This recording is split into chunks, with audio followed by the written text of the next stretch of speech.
tadi anak-anak? Baik. Kita semua Sehat. sudah makan? Sudah. Oke, anak-anak sudah makan.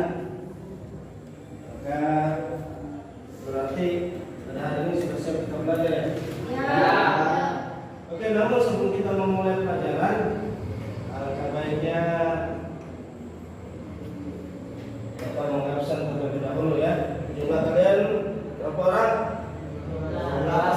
28 Orang. 20 orang. Ya. Jumlah kalian 20 orang yang hadir 11. berarti 8 orang yang tidak hadir. Kenapa? Kemana 8 orangnya? Ada yang sakit.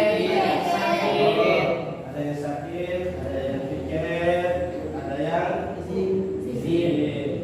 Oke, baik anak-anak. Sebelum kita memulai pelajaran, alangkah baiknya marilah kita sama-sama berdoa.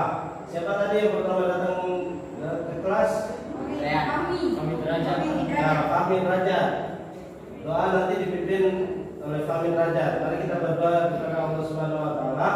Semoga apa yang kita lakukan hari ini dimudahkan oleh Allah Subhanahu wa taala dan pintu pikiran kita dibukakan oleh Allah Subhanahu wa taala sehingga kita dapat mudah memahami pelajaran yang akan kita terima hari ini. Doa dipimpin oleh Fahmin Raja. Silakan. Bina hayabina an-nakra dua naftadi.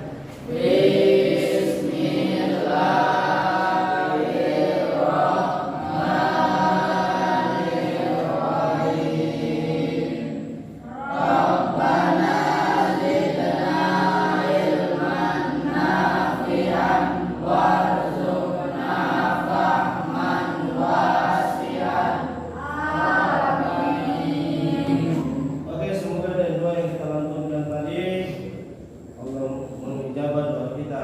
Amin amin ya rabbal alamin. Oke, coba perhatikan kanan kiri kalian. Jika kalian menemukan sampah, silakan ambil dan dibuang di luar. Ada? Ada? Ya, silakan buang di luar. Siapa pikir hari ini?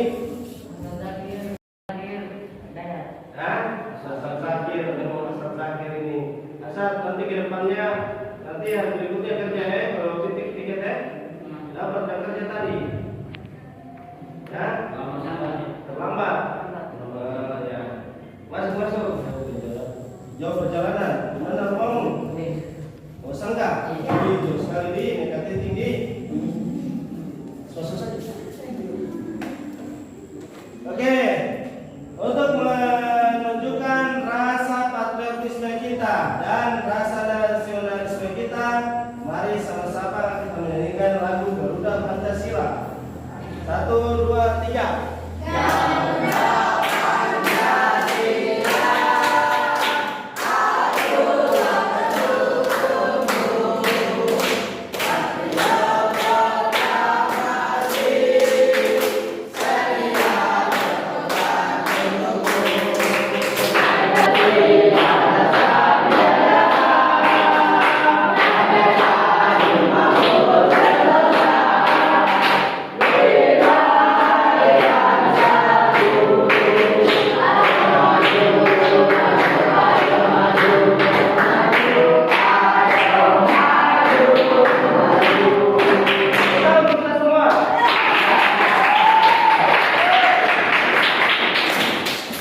Oke, untuk menunjukkan persatuan kalian, mari kita uji kekompakan kalian. Masih ingat dari kemarin? Semangat. Tepuk semangat, masih ingat? Tepuk semangat.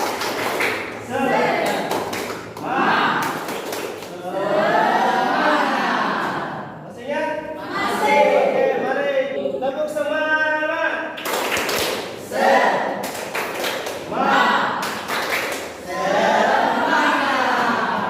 Oke, tepuk tangan untuk kita semua.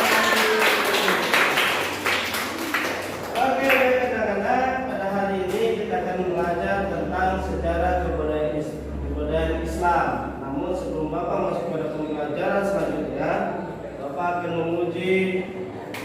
pelajaran yang telah kita pelajari pada minggu lalu.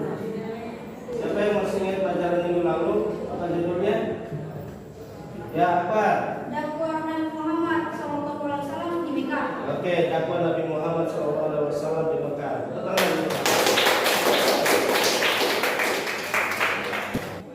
Oke, sebelum kita memulai pembelajaran yang baru, di sini Bapak akan menguji pelajaran yang telah kita pelajari pada minggu lalu. Siapa yang pertanyaan pertama? Surah apa yang menjadi awal permulaan daripada turunnya wahyu?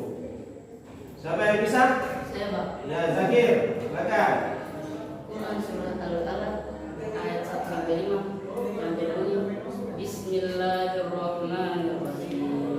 Iqra bismi rabbikal ladzi khalaqal insana min 'alaq. Iqra wa rabbukal akram alladzi 'allamal insana ma lam ya'lam. Sadaqallahul azim. Oke, beri tepuk tangan untuk mereka. Pertanyaan kedua, apa prioritas daripada dakwah Nabi Muhammad SAW di Makkah? Siapa bisa? Ya, Fauzan, silakan. Yang pertama itu mengajarkan tauhid. Yang kedua, mengubah kondisi masyarakat yang menyembah berhala. Yang ketiga, memberitahukan tentang hari akhir. Ya. Hari akhir atau kiamat. Terus mengangkat. Menjaga hak asasi manusia. Oke, beri tepuk tangan. Selanjutnya, apa respon masyarakat Mekah terhadap dakwah Nabi Muhammad SAW? Siapa yang bisa? Ya, Adila. Mereka menolak dakwah Nabi Muhammad SAW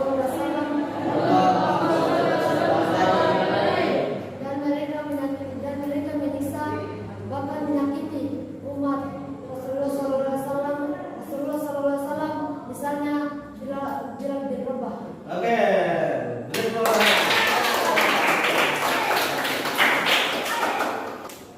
Pada hari ini kita akan mempelajari judul baru yaitu strategi dakwah Nabi Muhammad SAW di Makkah. Namun sebelum Bapak melanjutkan pembelajaran, alangkah baiknya Bapak akan memberitahukan kalian kompetensi dasar atau tujuan daripada pembelajaran kita pada hari ini. Kompetensi dasar daripada pembelajaran kita hari ini yaitu menganalisis strategi dakwah Nabi Muhammad SAW di Makkah. Yang kedua, menyimpulkan strategi dakwah Nabi Muhammad SAW di Makkah. Adapun tujuannya, setelah mengikuti proses pembelajaran dengan menggunakan pendekatan saintifik, diharapkan satu, kalian dapat menjelaskan strategi dakwah Nabi Muhammad SAW di Makkah dengan baik. Yang kedua, kalian dapat menguraikan strategi dakwah Nabi Muhammad di Makkah. Ketiga, kalian dapat menganalisis dakwah Nabi Muhammad di Makkah. Keempat, kalian dapat menyimpulkan dakwah Nabi Muhammad SAW di Makkah. Yang kelima, kalian dapat menyusun laporan dan mengenal mengenai dakwah Nabi Muhammad, strategi dakwah Nabi Muhammad di Makkah. Dan yang terakhir, kalian dapat menyampaikan hasil laporan mengenai strategi dakwah Nabi Muhammad SAW di Makkah. Berikut ini Bapak akan menampilkan sebuah video atau tayangan yang mengenai tentang strategi dakwah Nabi Muhammad SAW. Diharapkan kalian menelaah, memperhatikan atau memperhatikan dan sesama dan video yang Bapak tampilkan.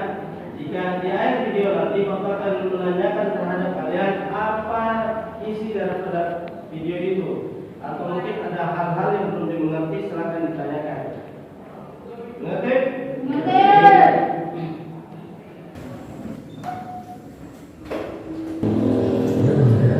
Rasulullah mulai berdakwah. Berdakwah yaitu berdakwah secara sembunyi-sembunyi atau rahasia.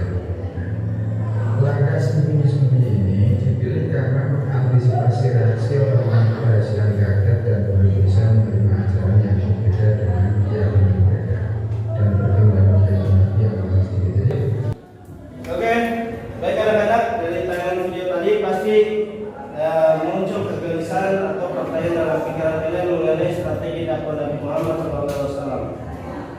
Siapa di antara kalian yang ingin bertanya mengenai video tadi? Ayo. Apa perbedaan dakwah Syria dan Jahriyah? Ya, apa perbedaan antara dakwah Syria dan dakwah Jahriyah? Siapa? Ada lagi? Ya, empat. Kenapa Nabi Muhammad hijrah ke Habsyi? Oke, kenapa Nabi Muhammad memilih hijrahnya ke Habsyi? Oke, yang ketiga, masih ada? Ya. Apa tentang dakwah Nabi Muhammad? Apa tantangan dakwah Nabi Muhammad di Mekah? Oke, apa tantangan dakwah Nabi Muhammad di Mekah? Yang kali selanjutnya siapa lagi? Siapa? Ya, Kenapa Nabi Muhammad berdakwah ke Taif bukan ke negara lain?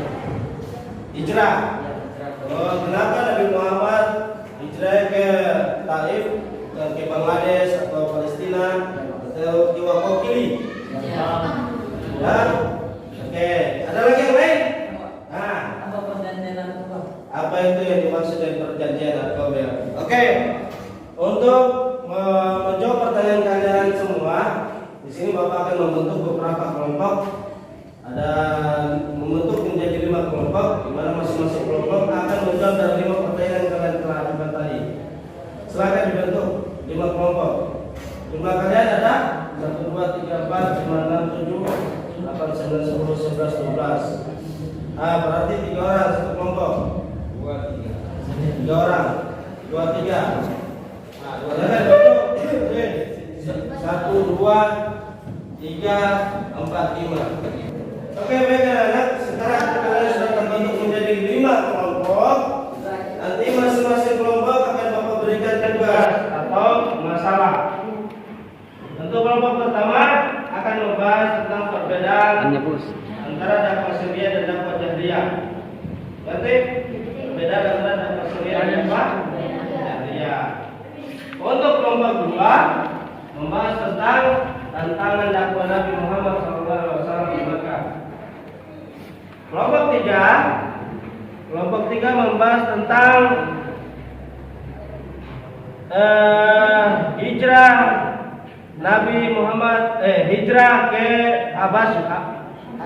Habsyi.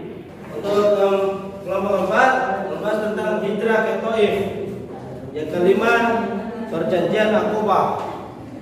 Apa yang dimaksud dari perjanjian Aqabah? Terus apa isi perjanjiannya? Ngerti? Oke, masing-masing kelompok sekarang sudah mendapatkan tugas atau pertanyaan-pertanyaan telah diajukan oleh teman kalian. Sekarang Bapak beri waktu kalian 10 menit untuk mencari materi atau materi mengenai masalah-masalah yang telah diberikan. Silakan.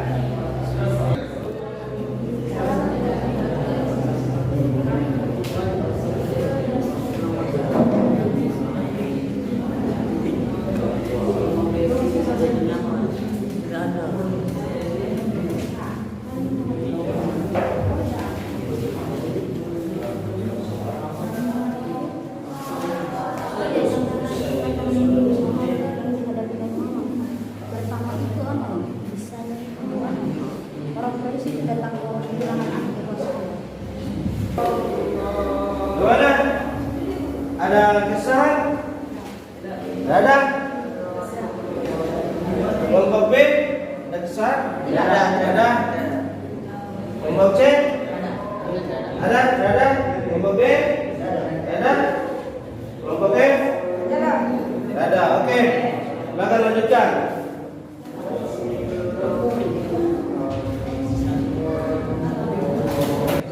Oke. Sekarang waktu telah menunjukkan lewat dari 10 menit. Artinya sekarang waktu diskusi telah selesai. Untuk berikutnya,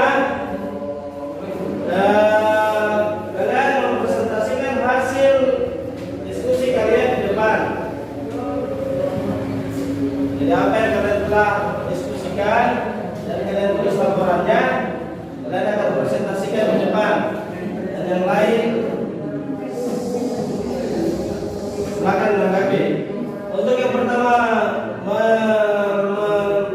mempresentasikan kelompok 1. Silakan. Siapa utusannya? Ya, silakan. Di depan.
tata kedudukan dan wanita membujuk biar suka kesabaran membujuk dan masuk Abu Talib. Itu saja jawabannya. Wassalamualaikum warahmatullahi wabarakatuh. Beri tepuk tangan untuk Bapak. Assalamualaikum warahmatullahi wabarakatuh. Saya dari kelompok 3 ingin mempresentasikan Indra K. Hapsu. Peningkatan dan penyiksaan kafir Quraisy semakin deras menguasai Muhammad Shallallahu Alaihi Wasallam dan pengikutnya berpikir untuk menyelamatkan diri dalam kondisi tersebut. Mungkin dan kelompok 3. Wassalamualaikum warahmatullahi wabarakatuh. Silakan. Assalamualaikum warahmatullahi wabarakatuh.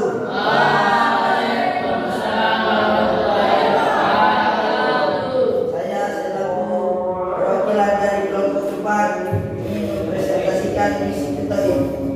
Pada tahun ke-10 kenabian, Nabi Muhammad kehilangan 2 orang dari sitainya, yaitu Siti Khadijah dan Abu Talib anak-anaknya. Setelah ditinggal keduanya, orang-orang kafir Quraisy semakin berani mengganggu dan menyakiti Nabi Muhammad Shallallahu Alaihi Wasallam.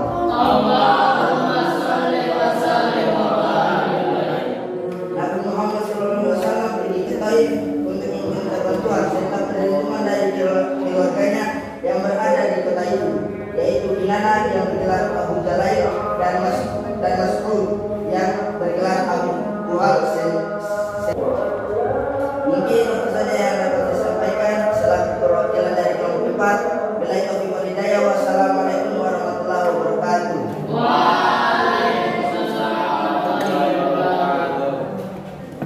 Beri tepuk tangan untuk kelompok 4. Untuk selanjutnya kelompok 5 yang menjelaskan atau mempresentasikan mengenai perjanjian Aqabah. Assalamualaikum warahmatullahi wabarakatuh.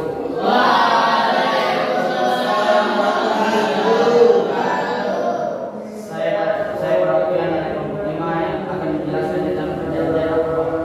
Pada tahun ke-12 kenabian bertepatan dengan tahun 631 Masehi, Nabi Muhammad Shallallahu Alaihi Wasallam menemui rombongan haji yang di Yasrib. Rombongan haji tersebut berjumlah sekitar 12 orang. Nabi Muhammad SAW menyampaikan dakwahnya. Dakwah Nabi mendapat sambutan yang baik sehingga mereka menyatakan keislamannya di hadapan Nabi Muhammad SAW. Mereka melakukan baiat kepada Nabi di salah satu bukit di kota Makkah, yaitu Bukit Aqabah. Isi baiat adalah sebagai berikut: 1. Mereka menyatakan setia kepada Nabi Muhammad SAW. Yang kedua, mereka menyatakan rela berkorban harta dan jiwa. Yang ketiga, mereka bersedia ikut menyebarkan ajaran Islam yang dianutnya. Yang keempat, mereka menyatakan tidak. Saya mungkin yang saya bisa bawakan. Akhirul kalam. Wassalamualaikum warahmatullahi wabarakatuh.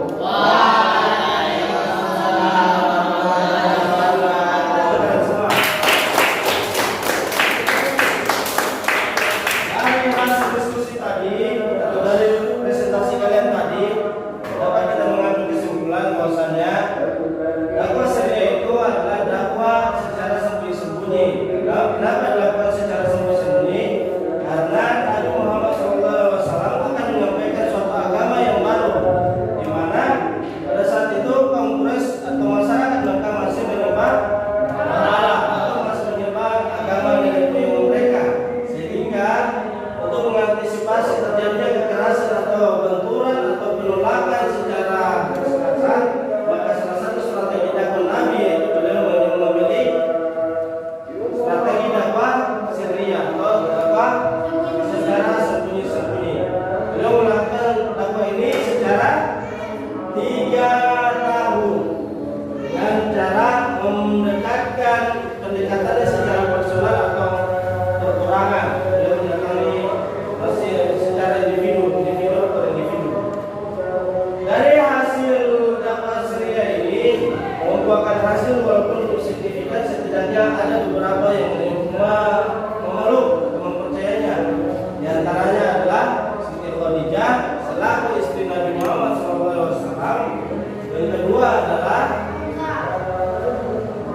Bukan. Ali bin Abi Thalib, kemudian budak beliau, kemudian Abu Bakar As-Siddiq. Oke, paham? Oke, dari penjelasan tadi, ada mungkin antara kalian yang ingin menanyakan atau menanggapi? Ada? Oke, baik. Jadi bagaimana pembelajaran kita hari ini? Menyenangkan atau tidak?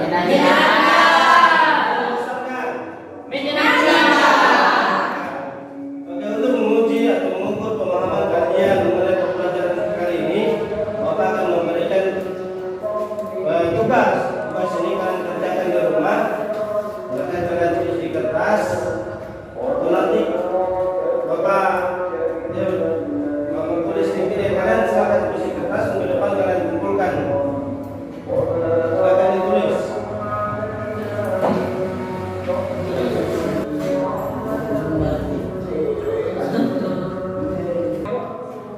Oke, sudah ditulis semuanya? Oke. Karena kalian sudah tulis, Bapak harap kalian kerjakan di rumah, jawab dengan baik dan benar. Minggu depan kalian kumpulkan. Untuk pembelajaran selanjutnya, kita akan mempelajari tentang Khulafaur Rasyidin.